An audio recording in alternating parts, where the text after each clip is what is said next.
मामला है गाजियाबाद उत्तर प्रदेश का, जहां एक क्षेत्रीय सुपरस्टार उत्तर कुमार उर्फ मन्नू पर दलित परिवार की बेटी भाव्या गौतम ने गंभीर आरोप लगाते हुए पुलिस में रिपोर्ट दर्ज कराई है। पीड़िता का कहना है कि ये सिर्फ उसके साथ नहीं बल्कि कई और लड़कियों के साथ भी हुआ है और इसलिए वो मांग कर रही है कि सभी का नार्को टेस्ट कराया जाए ताकि दूध का दूध और पानी का पानी हो सके। इन्वेस्टिगेशन हो रही है, सीबीआई जांच करवाएं, नार्को टेस्ट करवाएं और जो लड़कियां कह रही हैं कि ऐसा नहीं है उनका भी होना चाहिए। दूध का दूध और पानी का पानी हो जाएगा, होना चाहिए। इस केस में सबसे बड़ा ट्विस्ट तब आया जब SC/ST एक्ट की धारा भी जोड़ दी गई। हाल ही में कोर्ट ने साफ कर दिया था कि इस एक्ट में जरा भी लापरवाही नहीं बरती जाएगी, न जमानत न ढील। भंगी, चमार, चूड़ा, कभी भी कुछ भी हो जाए, आपको ये शब्दों का यूज बिल्कुल नहीं करना है किसी के लिए भी, क्योंकि as per section 3 of SC/ST act आप अगर किसी को भी इन शब्दों से बुलाते हैं तो आपको 3 महीने से 5 साल तक की सजा हो सकती है। तो इस वीडियो को अपने दोस्तों के साथ जरूर शेयर करें जो मजाक मस्ती में इस तरह बोल देते हैं, जबकि इस तरह की चीजें आपको बिल्कुल भी यूज नहीं करनी। शुरुआत में जहां सुपरस्टार के फैंस और साथी कलाकार इंसाफ की मांग में सड़क पर उतर आए थे, वहीं जैसे ही मामला SC/ST एक्ट की तरफ मुड़ा, भीड़ बिखरने लगी। जाति सूचक शब्दों का इस्तेमाल मेरे साथ किया गया। भाई देखो, अब हमारे सामने तो हुआ नहीं है, हो सकता है कहीं भी हो। भाई गलती सलती आदमी तो हो भी जाए गुस्से में, ये बात नहीं होती है कि एक ब्रह्मास्त्र दे रखा। मैं खुद ऐसे से हूँ यार, ये ब्रह्मास्त्र क्या है, इसका दुरुपयोग करने के लिए क्यों लगे। सवाल तो ये भी बनता है कि भाई आरोप लगे क्यों, क्या वजह रही इसके पीछे। आप अगर उत्तर जी की पिक्चर देखते हो तो मेरे हिसाब से उनकी पिक्चर 50-70 क्रॉस हो गई होंगी।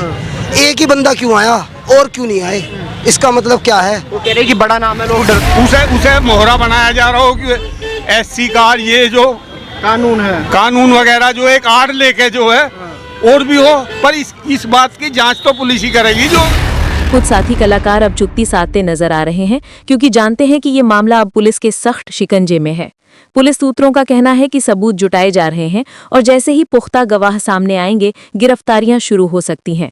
इतना ही नहीं, इस केस में और भी बड़े नाम सामने आने की चर्चाएं हैं। लोकल पॉलिटिक्स और पैसे वालों का दबाव जरूर है, लेकिन पुलिस और कोर्ट इस बार सख्त रुख में नजर आ रहे हैं। चैटिंग है, कुछ रिकॉर्डिंग्स हैं, जो अपोजिट जो पार्टी है जिनके खिलाफ मुकदमा हुआ है उनके खिलाफ एविडेंस हैं, उनकी कुछ रिकॉर्डिंग्स हैं सेम टाइम जब कंप्लेंट हुई है तभी के टाइम की। उन्होंने एक्सेप्ट किया हुआ है कि हाँ दोनों के बीच रिश्ता था, ऐसी चीज़ें थी। एक कोई मैनेजर भी हैं उनके, विकास कुमार या शर्मा है, वो भी मुकदमे के बीच में, इसमें उनको भी बुलाया जाएगा, पुलिस द्वारा भी बुलाया जाएगा, कोर्ट में भी बुलाया जाएगा, हालांकि वो सामने आना नहीं चाहते। जब मेरी शादी हुई 10 साल का था वो, उसने आज लोग किसी के आगे आंख उठाकर नहीं देखी है। अब वो बुढ़ापे में जब उसके बेटे की बहू आ गई, जब ये काम करेगा। साथ किया गया और आज मैं अपनी लड़की के साथ हूँ और वहां तक लड़ूंगा जहां तक सूरज चांद रहेगा। कुमार को जेल उम्र कारोबार करा के मानूंगा, ये मेरा आखिरी निर्णय है। मैं यहाँ इसलिए नहीं खड़ी कि मैं भव्या का सपोर्ट ले रही हूँ या मैं उत्तर को बदनाम कर रही हूँ, नहीं, मेरे लिए दोनों ही बराबर हैं। लेकिन वजह क्या है, जो इंसान गलत है, मैं सच के साथ खड़ी हूँ, मैं गलत के साथ नहीं खड़ी हूँ। सवाल यही है, क्या दलित समाज की ये बेटी इंसाफ पाएगी या फिर ताकतवर लोगों का शोर इस आवाज को दबा देगा।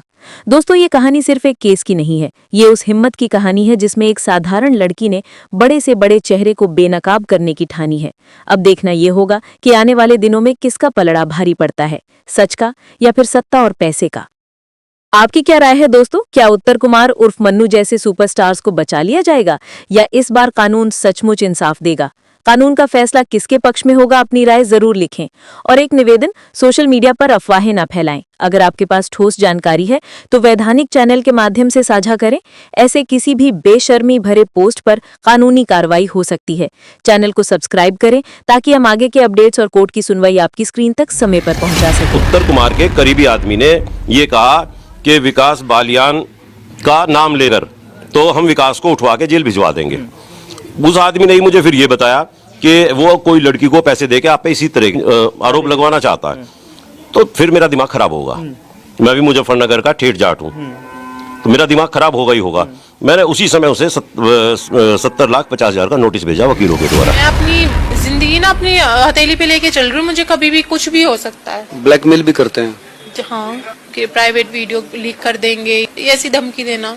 अगर आज इसको सजा नहीं मिली ना तो पता नहीं इसके जैसे सैकड़ों इंसान और आएंगे अपनी पैसों की पावर दिखाने और लड़कियों का यूज करने। उसके बेटे की भी चैट्स दिखाई है कि वो 2 मैसेज करते, तीसरे मैसेज पे ये बोलता है कि अपनी न्यूड फोटो भेजो। मेरी तो बदनामी जितनी होनी थी हो गई, मेरी जितनी लाइफ खराब होनी थी हो गई, कोई बची तो कुछ नहीं है। और दूसरी बात ये कॉमन सेंस की बात है कि अगर कोई मतलब दोनों साथ में है तो क्या कैमरा खोल के रखेगा इंसान? ये भी तो मानहानि का ही दावा होता है ना। मुझे गाली दी जा रही है, दे सकते आप गाली कैसे दे सकते? मुझे भी इनफैक्ट विकास सर हैं, वालियान सर जो हैं, उनके लिए भी इतने गंदे मतलब उल्टा सीधा बोला, जलील करना।